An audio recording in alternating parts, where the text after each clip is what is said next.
पूरा सहर राखीर माहौल भरपूर थिला।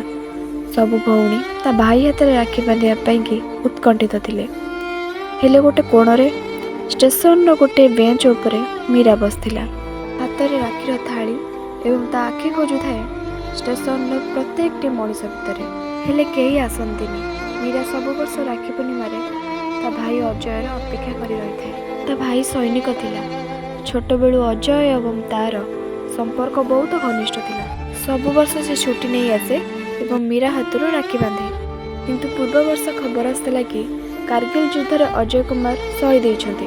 घर लोक बहुत बुझेले समय सहित सबकि बीतीज किंतु मीरा बुझीबार ना। सब वर्ष हाथ में राखीर थाली धरी से स्टेशन में जगिकी बसे। मीरा निज हाथ में राखी तैयारी कर रखी।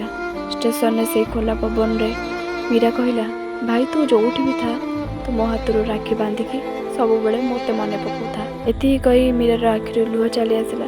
गोटे भौणी पाखे भाईटे नथिले केते कष्ट ताहा मीरा जानिछि।